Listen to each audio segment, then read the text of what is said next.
Honor is the inner garment of the soul, the first thing put on by it with the flesh, and the last it layeth down at its separation from it. Have you ever wondered why none of the sacred texts, the Torah, the Bible, or the Quran, mention the names of Moses' parents? Or why they don't name the Pharaoh or his daughter who supposedly discovered and raised him in the royal palace? Even more puzzling, why is Moses scarcely mentioned in many of the Old Testament's prophetic books? And with no archaeological evidence of his existence in either Egypt or Israel, it raises the question, could Moses have been a royal Egyptian whose story was altered, partially hidden, to create a legendary Hebrew hero? Get ready to dive deep into hidden truths and jaw-dropping revelations that will leave you questioning everything you thought you knew.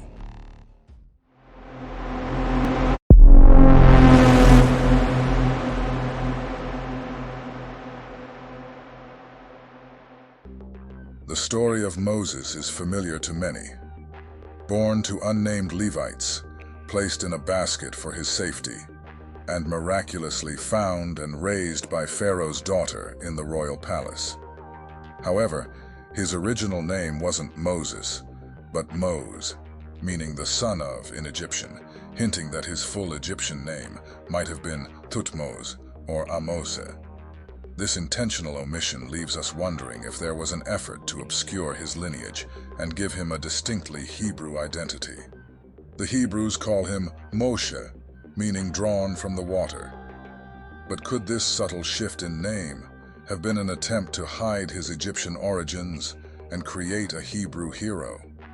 This isn't the only ancient tale of a legendary figure drawn from the water. Stories of Romulus and Remus, Osiris and Sargon the Great, all feature similar beginnings, involving infant boys in peril who were cast into rivers and saved. Another hint of Moses' Egyptian heritage appears in Exodus 2:21, where, after fleeing to Midian, he names his first son Gershom, saying, "I am a sojourner in a foreign land," suggesting his longing for Egypt. But here's something even more fascinating. Was Moses' staff just an ordinary rod, or was it an Egyptian scepter, a symbol of royal authority? The first time Moses' staff is mentioned, it turns into a serpent, a scene infused with magic.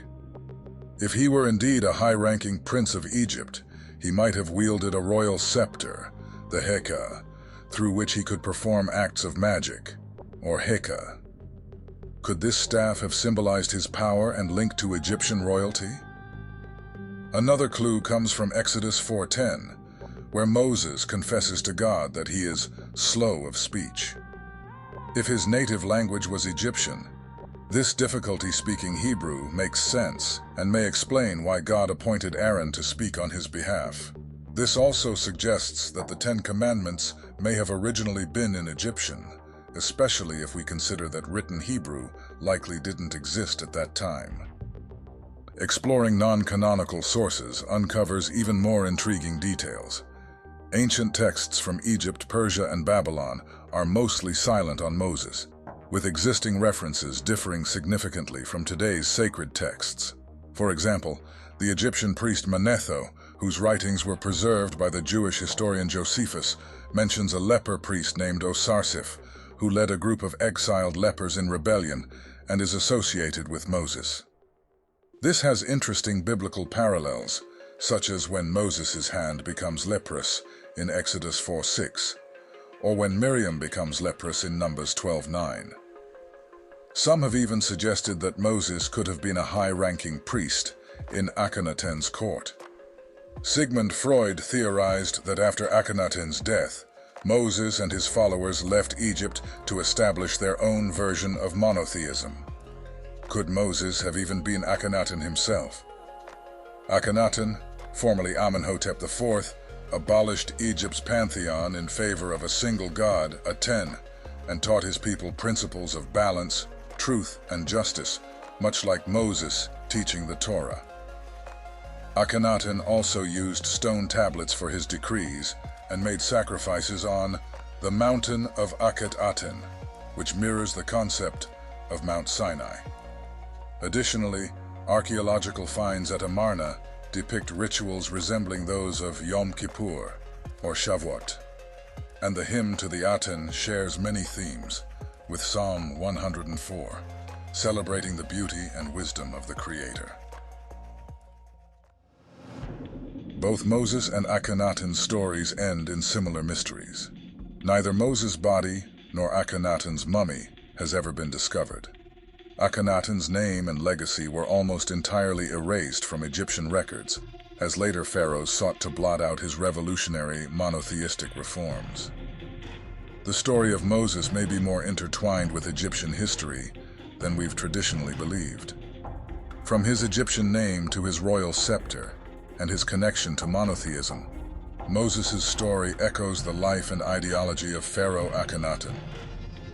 Was Moses truly a Hebrew hero, or was he, as some suggest, a reimagined Egyptian royal whose story evolved to fit a new cultural and spiritual narrative? The answers may lie in the shadows of ancient history, concealed within texts, artifacts, and the myths passed down over millennia. But one thing is certain: the story of Moses is far more complex, layered, and intriguing than it appears at first glance.